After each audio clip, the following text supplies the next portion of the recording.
भारत के प्रधानमंत्री मोदी कहते हैं कि मैंने जिंदगी में कभी हिंदू मुस्लिम नहीं किया।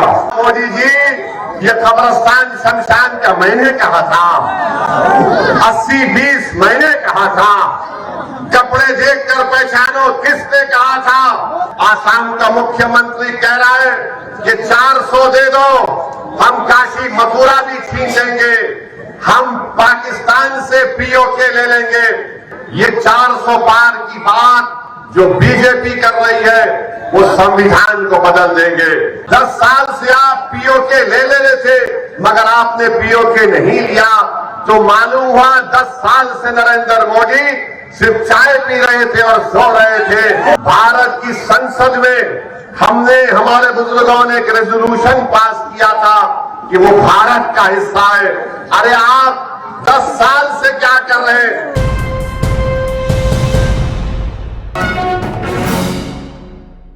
ये 400 पार की बात जो बीजेपी कर रही है वो संविधान को बदल देंगे।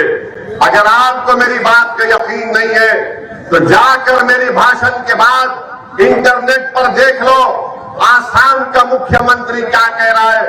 आसाम का मुख्यमंत्री कह रहा है कि 400 दे दो, हम काशी मथुरा भी छीन लेंगे, हम पाकिस्तान से पीओके ले लेंगे।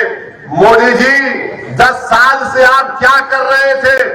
10 साल से आप पीओके ले रहे थे मगर आपने पीओके नहीं लिया, तो मालूम हुआ 10 साल से नरेंद्र मोदी सिर्फ चाय पी रहे थे और सो रहे थे।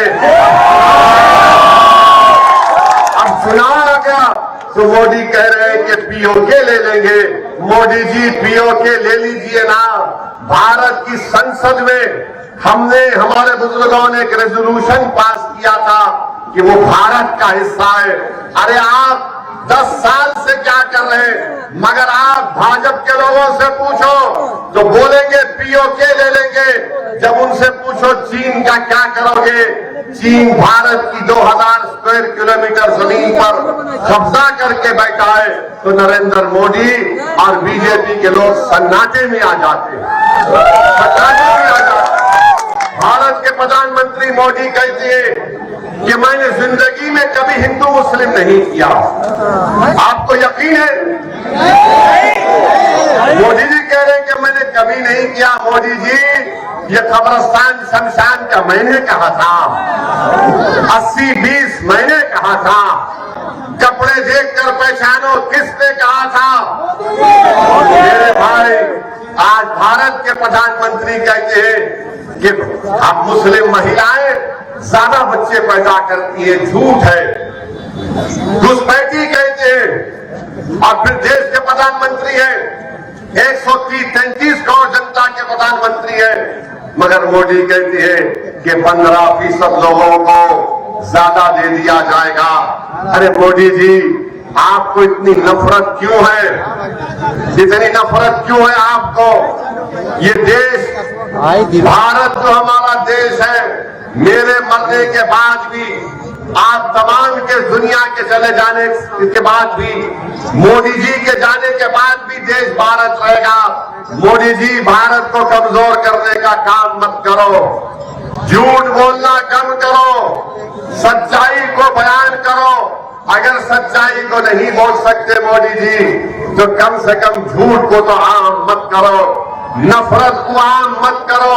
आप कब तक पिछड़ा, दलित और मुसलमान को आप इस तरह से नफरत फैलाते रहेंगे उनके बारे में? जब कभी भी आप देख रहे हैं भारत के प्रधानमंत्री का भाषण होता है, अमित शाह कहते हैं कि ईद मनाएंगे मगर दूसरी जगह नहीं जाएंगे। अरे आखिर क्यों? आप 10 साल में आपने कितने नौकरी दिए बताओ? बताओ तुमने कितने गरीबों के घर में चूल्हा जलाया? बताओ तुमने महंगाई कितनी कम की? 400 पार बोलते हैं, आज पेट्रोल 100 पार हो चुका है। मोदी को, अमित शाह की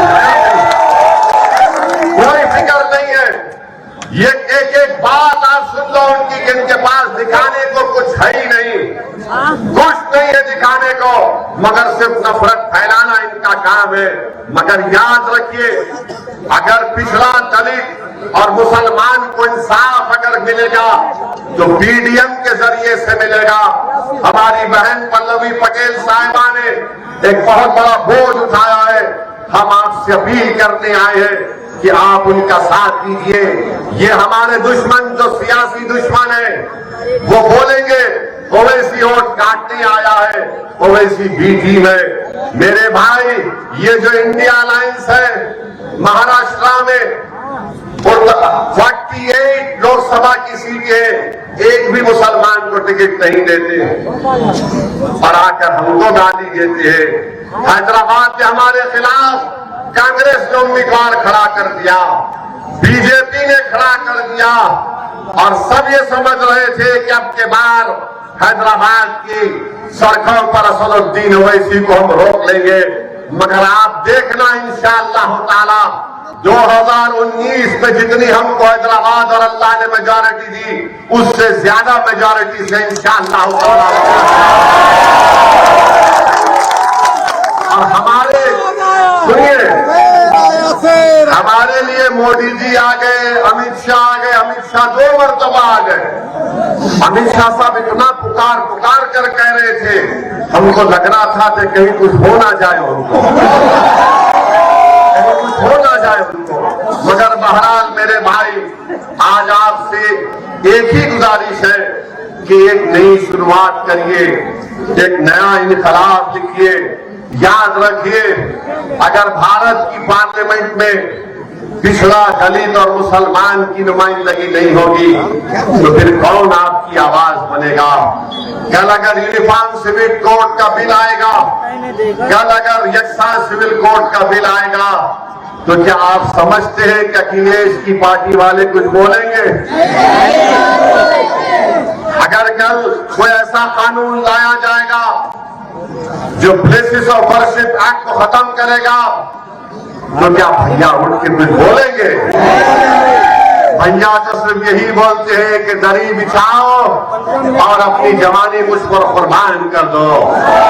मेरे भाई, जिस शख्स के परिवार के लोग पूरे भाजपा में चले गए, उनके छोटे भाई की पत्नी बीजेपी में चले गई, हर जगह से उनके रिश्तेदार बीजेपी में चले जाते हैं।